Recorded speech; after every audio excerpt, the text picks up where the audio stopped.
Welcome to Washington Today on C-SPAN Radio for Friday, February 21st, 2025. President Donald Trump and the governor of Maine, Janet Mills, get into a bit of an argument at the White House over an executive order banning transgender women in sports. The Senate approves a budget resolution after an all-night session that funds part of President Trump's agenda on energy, border security, and defense. Ceremonial swearings-in for FBI Director Kash Patel and Commerce Secretary Howard Lutnick, both confirmed by the Senate this week. National Security Adviser Michael Waltz at the Conservative Political Action Conference predicts that Ukraine will soon sign an agreement with the U.S. over Ukraine's rare earth minerals as part of a process, he says, that will lead to an end to the war with Russia. And Voice of America Director nominee Kari Lake, also at CPAC, says that VOA, run by her, would not be Trump TV, but also not TDSTV, short for Trump Derangement Syndrome. She says much of mainstream media is afflicted with that. Reuters writes that President Donald Trump clashed with the governor of Maine on Friday over federal funds the president threatened to withhold from the state over transgender athletes participating in girls and women's sports. "We'll see you in court," Governor Janet Mills, a Democrat, said as she stood up and confronted Trump during a White House event. Trump signed an executive order earlier this month attempting to exclude transgender girls and women from female sports, a directive that supporters say will restore fairness, but critics say infringe on the rights of a tiny minority of athletes. He threatened to withhold federal money from Maine if it did not comply with his order. The order threatens to cut off federal funding for any school that allows transgender women or girls to compete in female-designated sporting competitions. Reporting from Reuters, here's the exchange. It happened in a room full of governors, Democrats and Republicans. The event at the White House was part of the National Governors Association meeting in Washington. 2 weeks ago, I signed an executive order banning men from playing in women's sports. Many Democrats are fighting me on that. I hope you continue because you'll never win another race. And it's just crazy. If you look at what happened with the boxing, if you look at what happened with the weightlifting numbers, where a record that hadn't been broken for 19 years got shattered. But, they put up an eighth of an ounce here, an eighth of an ounce there, and it's 218 pounds or whatever, a lot. And hadn't been broken in 19 years, and then a guy walks up who transitioned. He transitioned, and he knocked out that record by about 100 pounds. That will be a record not going to be broken again in a long. So we put a ban on it, and to protect women. I mean, the women, if you watch the Olympics, you had two transitioned people that were fighting in the women's boxing. They have women's boxing category, and if you saw that, it was brutal. What happened to the Italian woman was a really good boxer. After one punch, she said, no more. I've never been hit. It was a left. It was not even it was just a left jab. She got hit so hard, she said, I can't do it. They forced her to go out. No, go out again. You'll do it. Goes out again, gets hit again. No, that's it. She didn't want to die, and it's crazy, but the NCAA has complied immediately, by the way. That's good. But I understand Maine. Is Maine here, the governor of Maine? Well, down here. Are you not going to comply with it? I'm complying with state and federal laws. We are the federal law. Well, you better do it. You better do it because you're not going to get any federal funding at all if you don't. And by the way, your population, even though it's somewhat liberal, although I did very well there, your population doesn't want men playing in women's sports. So you better comply because otherwise you're not getting any federal funding. See you in court. Every state, good, I'll see you in court. I look forward to that. That should be a real easy one. And enjoy your life after governor because I don't think you'll be in elected politics. Every state has a responsibility to comply with Title IX. They have an obligation, a legal obligation, and we'll be enforcing aggressively, and we're going to be protecting our citizens. We're going to protect. President Donald Trump, and you heard from the audience, Governor Janet Mills, Democrat from Maine, at today's National Governors Association event at the White House. This was part of President Trump's larger speech, ran over an hour, covered many public policy topics, immigration, economy, energy, tariffs, cutting federal spending, the war in Ukraine, and more. Here's another piece of it as he talked about DOGE, the Department of Government Efficiency. We created the new Department of Government Efficiency, which you may have heard about, DOGE, which is now waging war on government waste, fraud, and abuse. And we've begun the largest deregulation of industries and other things. It's proper deregulation that has ever done. I lead the way. On my first 4 years, we did more deregulation than any other president in history.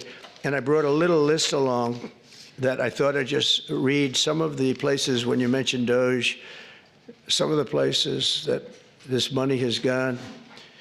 And these are the ones that I feel I could read. There are some that are so nasty and dirty and horrible that I don't want to really read them, because I assume they have television on.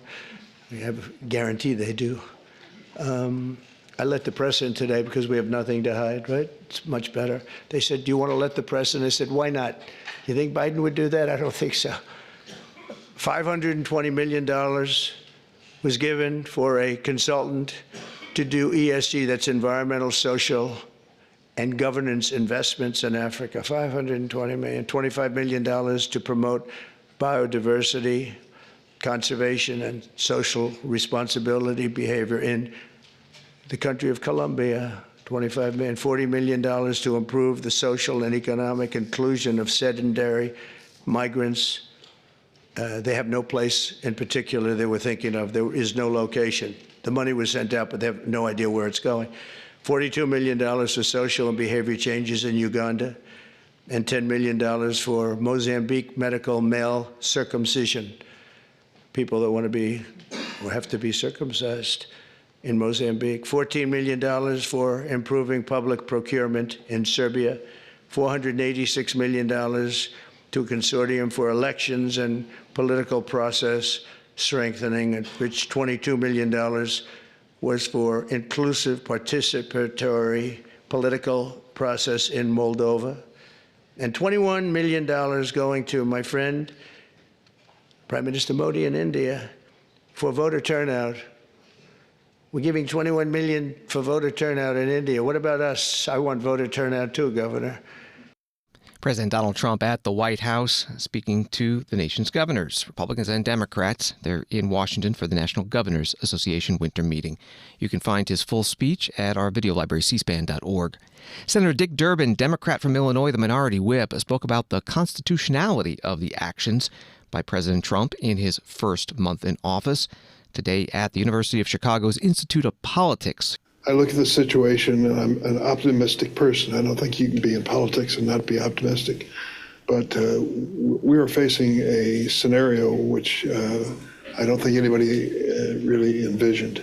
In 2016, when Trump was elected, it was a surprise to him as much as everybody else.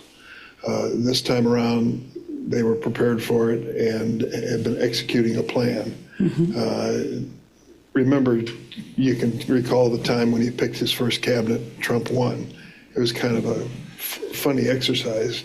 He was picking people for what this man can be Secretary of State. Look at him, look how he dresses up so nicely. Now we live in a situation where everything has been carefully planned and orchestrated, Project 2025, and the intensity of Trump's pace of change is part of the strategy. This is flooding the zone, as they call it. And you can't keep up with it. You literally cannot keep up with it. We were up all night with budget trying to figure that out. And he was announcing that he was now going to take over the post office and eliminate home rule in the District of Columbia. That was just last night. So God only knows what he said this morning. And I just want to say quickly, and I know the professor has to leave, so I'll be brief as a senator can be. 7 days ago, he junked the foreign policy of the United States for the last 75 years. He tossed NATO over the fence and said, I'll deal with Putin directly on the war in Ukraine and many other issues. My heart skipped a beat. My mother was born in Lithuania, came to Illinois as an immigrant. I've spent a lot of my career focusing on those three little Baltic nations. I love them, and I'm worried to death about their future. That is going on in the context of the transition with Trump, and we don't know where that's going to end. Professor Bode, what do you think? Yeah, so I sort of try to differentiate between three different things. So one is things that are really, potentially bad policy, things that, might change the country in a worse way, but that are the things that the president gets to do and the reasons elections have consequences. There's a lot of that going on. I don't want to belittle that, right? Then as a constitutional lawyer, there's the next level, things that are, some of them are unconstitutional, some of them are going to change the way we see the structure of the Constitution. He's going to win some of those cases in the courts. He's going to lose some of those cases in the courts. Those are also a big deal. And then the third level, which we haven't reached yet, so I agree with the senator, is sort of the true constitutional breakdown, right? Where we'd see the president disobeying final orders of the courts or refusing to stand down after his term is over. And again, we're damn close to some of those things in the past. We may come back to those. We haven't hit those yet. I think it's important to register both that we haven't hit those yet, but that we have to be more ready for the possibility we're going to hit those than we've been in a long time. Well, I would argue back that when you tweet that I am the final arbiter of the law, that might be a shot across the bow in that direction. Moderator Heidi Heitkamp, University of Chicago Institute of Politics Director and former U.S. Senator, Democrat from North Dakota, at an event today at the university. You also heard from William Bode, University of Chicago Constitutional Law Institute Director, and Senator Dick Durbin, Democrat from Illinois, the minority whip. The title of this event, "A Constitutional Crisis Cometh?" with a question mark. Senator Durbin mentioning a Washington Post report that the president is looking to put the U.S. Postal Service under the Commerce Department. The president was asked about that today in a news conference in the White House Oval Office, and he did say he is considering merging the two. Senator Durbin also spoke about how he spent all night in Washington working on the budget resolution. NBC News reports the Republican-controlled Senate on Friday morning adopted a $340 billion budget blueprint designed to boost funding for President Donald Trump's immigration enforcement efforts, energy production, and the military. The mostly party-line vote came just before 5 a.m. Eastern Time, following an all-night vote-a-rama in which senators cast votes on 33 amendments over the course of a 10-hour span. The final vote was 52-48, with Senator Rand Paul, Republican of Kentucky, as the lone Republican to join all 47 Democrats in voting against the budget resolution. That was from NBC News. Right before the final vote, the leaders of the Senate Budget Committee gave their final speeches. Here's the chair, Lindsey Graham, Republican of South Carolina, and the ranking Democrat, Jeff Merkley of Oregon. To my colleagues, it's been a very long day. To the Budget Committee staff, Nick and your team, thank you very much. Through this process, I've got to know Senator Merkley better, and it's been a pleasure. We're one step closer to fixing a problem that all Americans want us to fix, I think. The man who murdered Lake and Riley was released from detention because we had no bed space. That should never happen again. $175 billion in this bill to make sure we got enough bed space. We finish the wall and kick gang members and other criminals out of the country.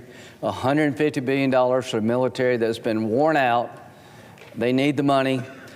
$20 billion for the mighty, mighty Coast Guard. We're one step closer to fulfilling a promise Republicans made to make you safer. I hope we can get one big, beautiful bill in the House, but we need to act on border security and national security now. We're running out of time. Thank you all.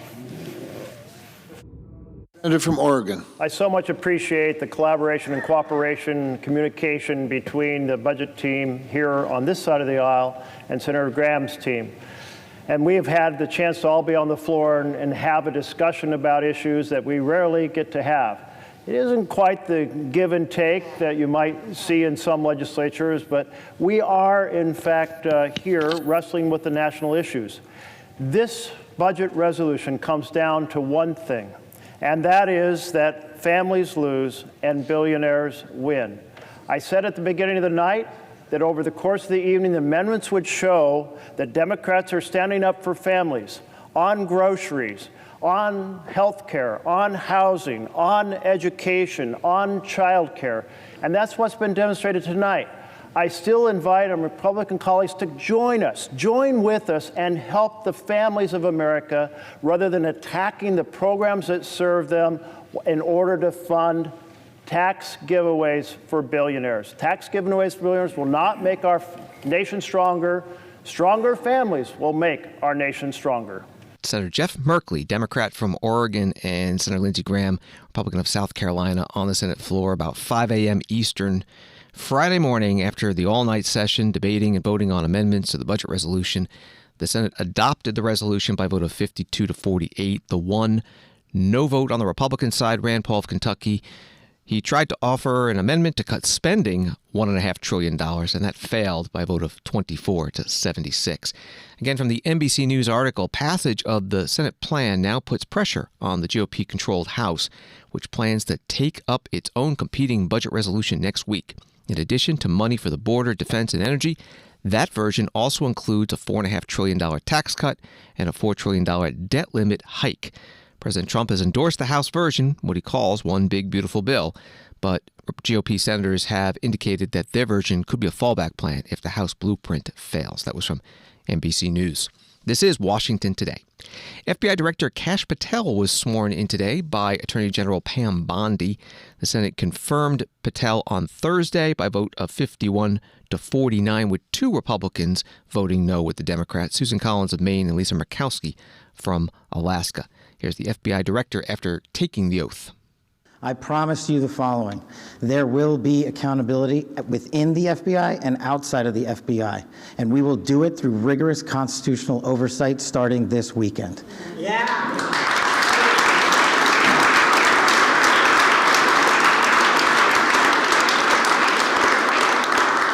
This is great. We all used to live in the same freaking house. Yeah, I don't have any prepared remarks. I wish I could go around the room and, tell the story about how each and every one of you have magically touched my life to put me in this position. What a roller coaster ride it has been. I do know this. We are in this room together because you guys have a love of country that is truly inspirational, and it bleeds out everywhere we go. And if you look around this room, you see civil servants. You see warriors, you see attorneys, you see great husbands and fathers and mothers and wives. And we're fighting for the same thing, our future, our children, this guy. And there is no greater mission. I wish I had more words to thank every single one of you, but every time I look at every single one of you, you guys know the stories you can't tell. More importantly, the ones you can. This is, Pam and I were just talking in the back, and we were like, do you believe this? We were on the campaign trail together. We were attorneys in the first administration together. Now we're here. She's the Attorney General. I'm the Director of the FBI. This is insane. And I don't really fully believe it yet. I hope to. But believe it. I'm just not here without you guys. And look, I know the media's in here, and if you have a target, that target's right here. It's not the men and women at the FBI. You've written everything you possibly can about me that's fake, malicious, slanderous, and defamatory. Keep it coming, bring it on. But leave the men and women of the FBI out of it. They deserve better.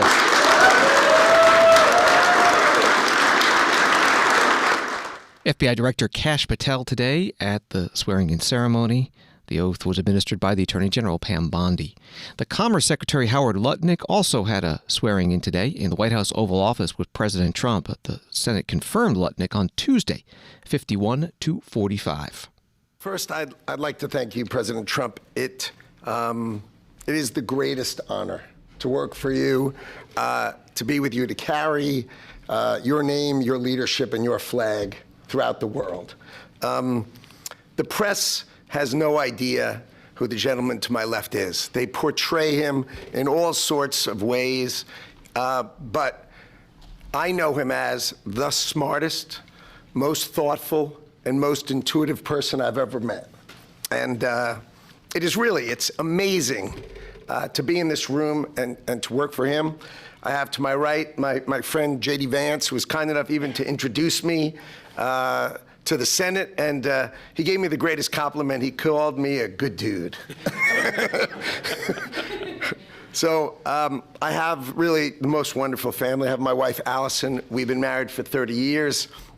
And I always, when I come home, because I come home late at night, I walk in the door and I yell, "Hello, greatest wife." She's just an amazing girl.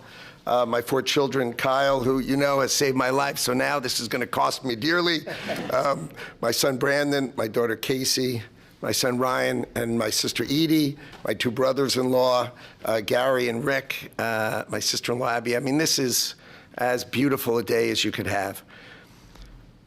The opportunity that the Trump administration is going to bring to America is so extraordinary. You know, people think the golden age is a statement. It's like saying MAGA, make America great again.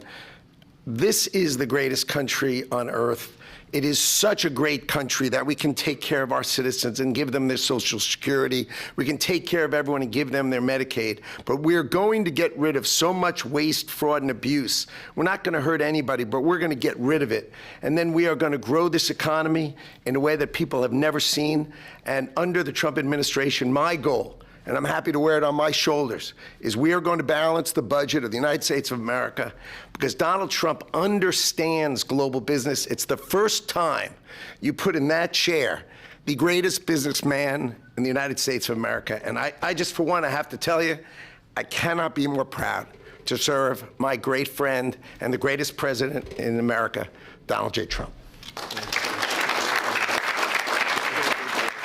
Commerce Secretary Howard Lutnick at the swearing-in ceremony in the White House Oval Office with the president and the vice president. President Trump saying again today that he plans to impose tariffs of about 25% on auto imports as well as semiconductors and pharmaceuticals shipped to the U.S. as early as April 2nd.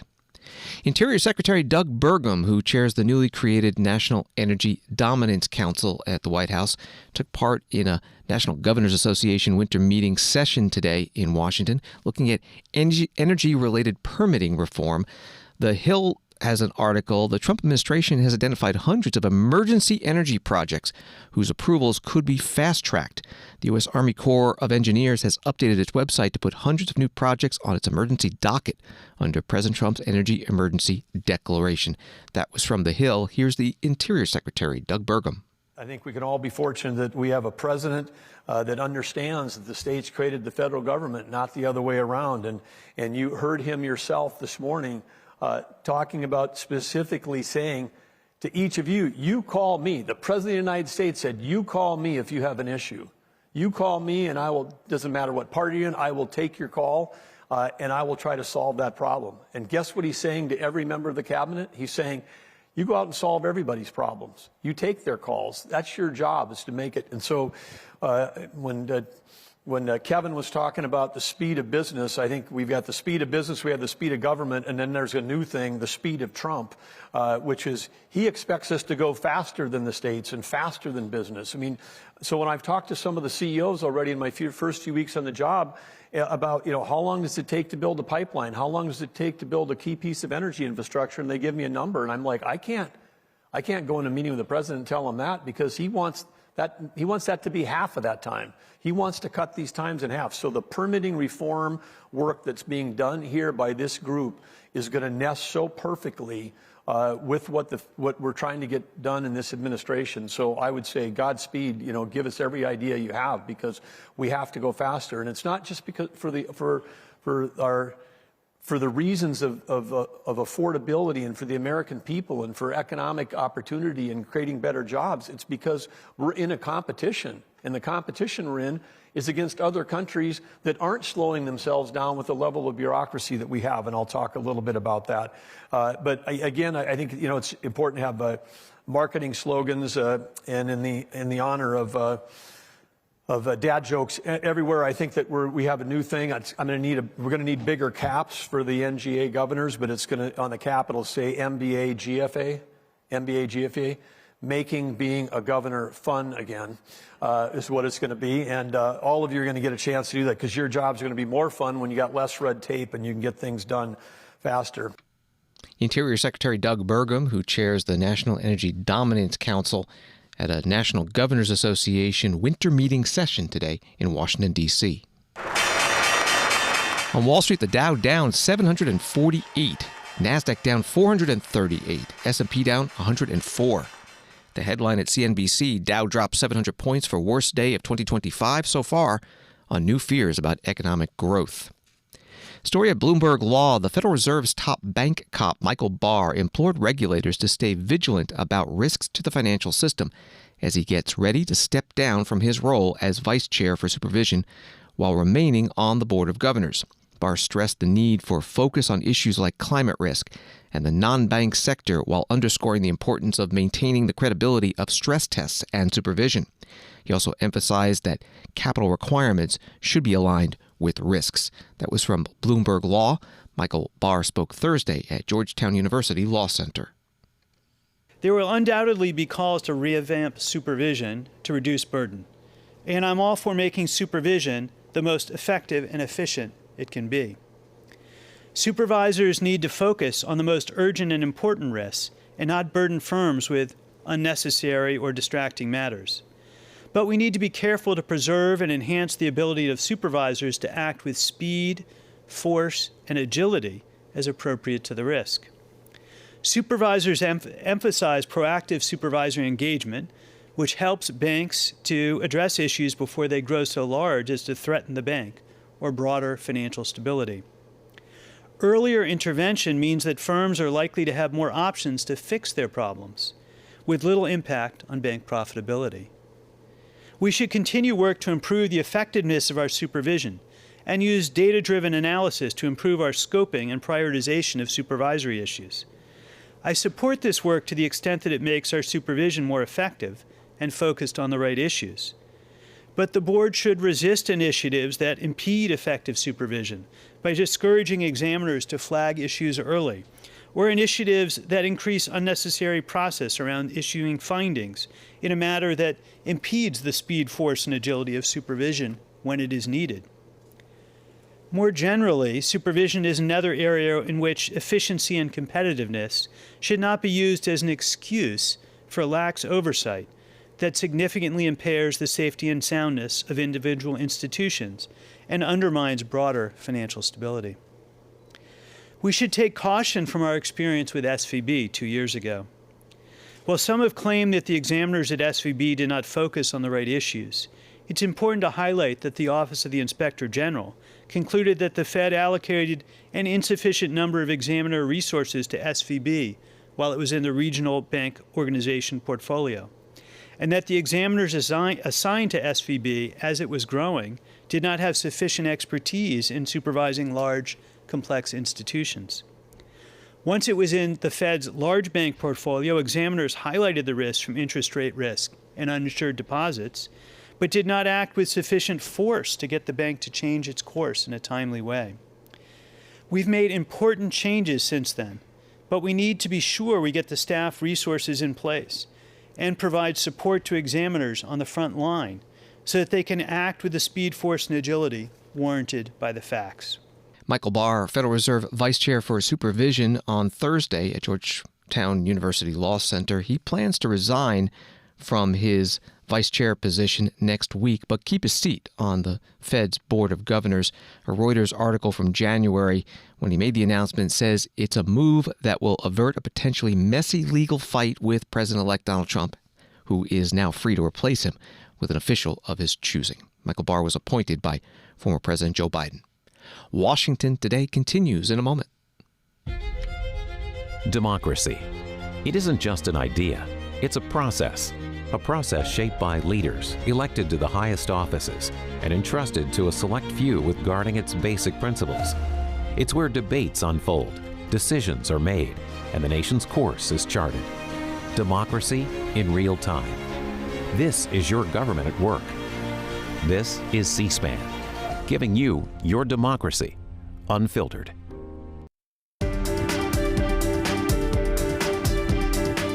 Welcome back to Washington Today, available as a podcast on the free C-SPAN Now mobile app and wherever you get your podcasts.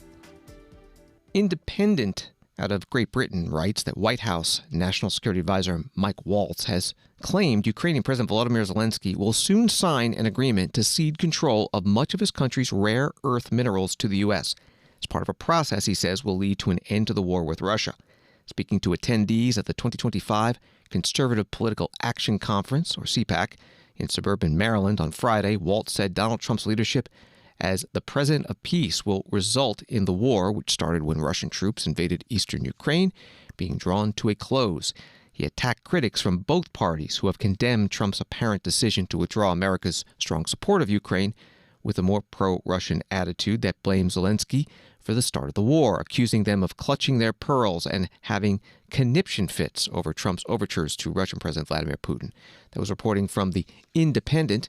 Here's part of National Security Adviser Michael Waltz at CPAC. And this is the part that the media just wants to ignore. It was Zelensky last September, as part of his victory plan, it was Zelensky that proposed, hey, let's go into a partnership together. Right. If the United States will invest in us, we have aluminum, we have gallium, we have tritium, we have all of these rare earth minerals that the modern economy needs. A lot of them are not fully developed. They need investment.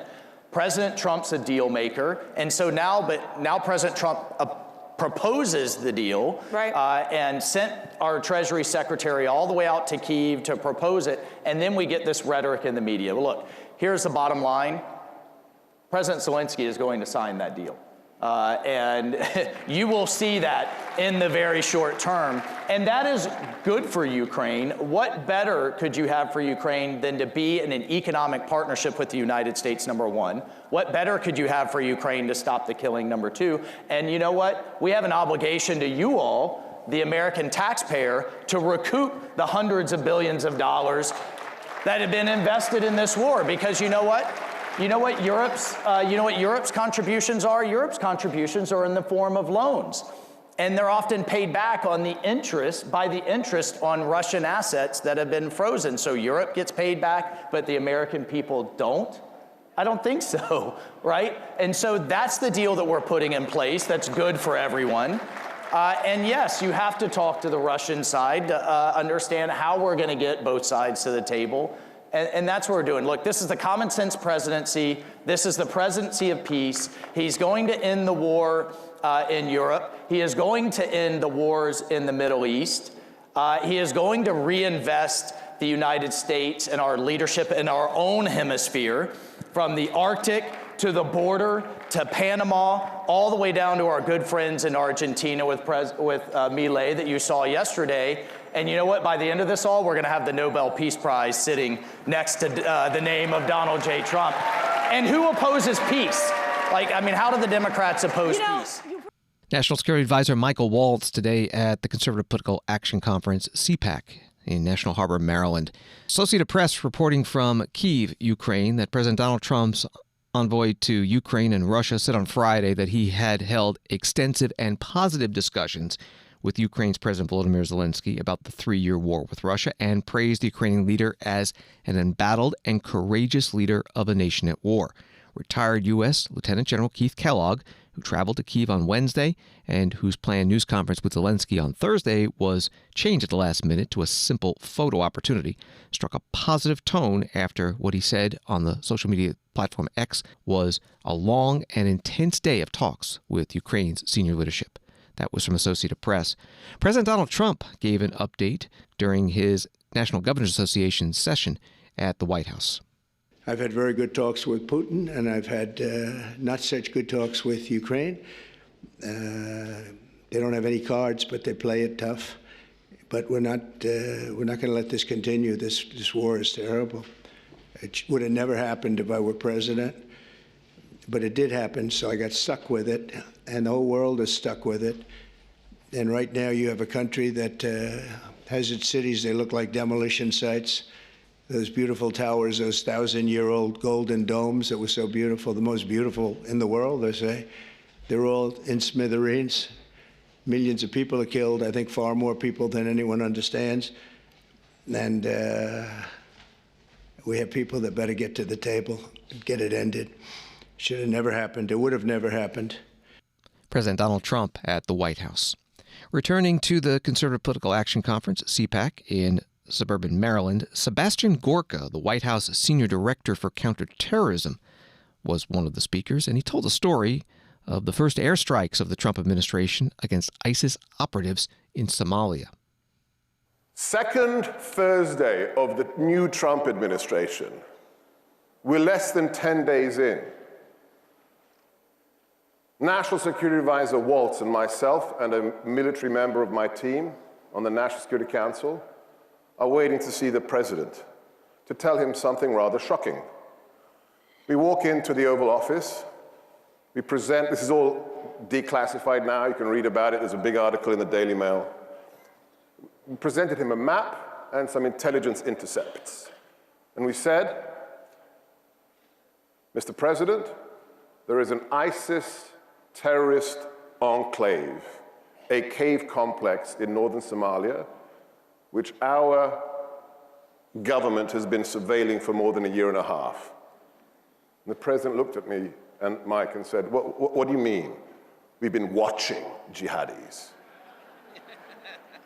And Mike said, well, yes, the former administration and Joe Biden didn't want to kill them. President Trump looks up from the Resolute desk and said, kill them.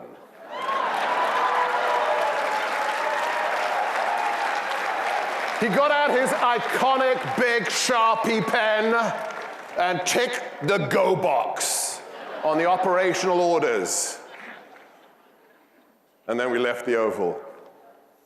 Less than 30 hours later, I am back with my boss, Mike Waltz, with my team members underneath the West Wing in the Situation Room. It's like I'm in an episode of 24 or a Jason Bourne movie. And we were watching this video, play video.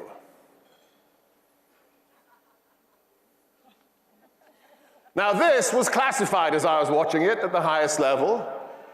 That is a leader of ISIS responsible for training, recruiting, financing, and deploying jihadis across the world to kill Americans and our friends and allies, hiding out in a massive cave complex in northern Somalia. We are watching this live, but remember, ladies and gentlemen, this is not a movie. This is real life, and this is what President Trump did to him.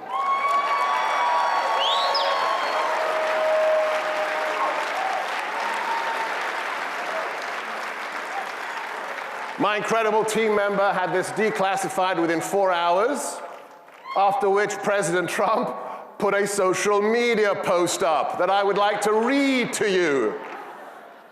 Last line, ladies and gentlemen, the message to ISIS and all others who would attack Americans is that we will find you and we will kill you.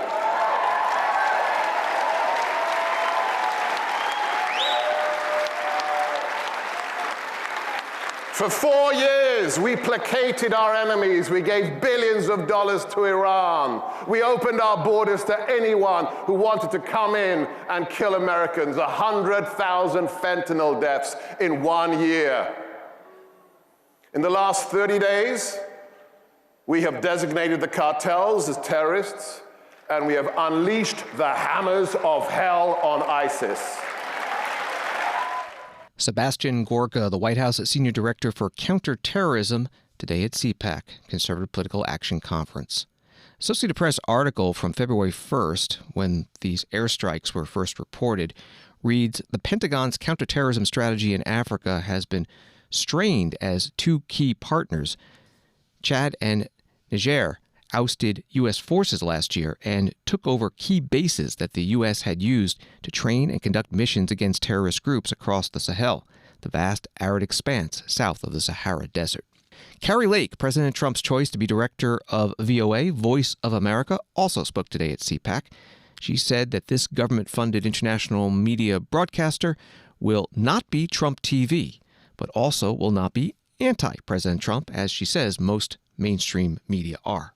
Real journalists recognize it is a privilege to cover this moment in American history. It's a privilege. We are witnessing the return of our government to we the people. It is a historic moment with monumental consequences for America and the entire world. It's a golden age in America, and damn it, we deserve a golden age in journalism. And that is why I'm honored that President Trump has appointed me to lead the Voice of America. VOA has been telling America's story to the world for 83 years this Monday. Now, sometimes the coverage has been incredible, and sometimes it's been pitiful. We are fighting an information war, and there's no better weapon than the truth, and I believe VOA can be that weapon. I told President Trump when he called me and asked me to lead the Voice of America that we will focus on accurate and honest reporting. It won't become Trump TV, although I think the ratings would be very high. It won't become Trump TV, but it sure as hell will not be TDSTV. You can find all the Trump Derangement Syndrome that you want over on CNN, MSNBC, CBS, 60 Minutes, The Washington Post, and The New York Times. The VOA is a soft power for America. Some people have suggested shutting it down. And with all of the corruption, I get it. I totally do, with all the corruption we're seeing. But I believe it is worth trying to save. With a relatively small budget, along with honest reporting, we can spread the values of freedom all over the world and prevent trillion-dollar wars. I'm for that.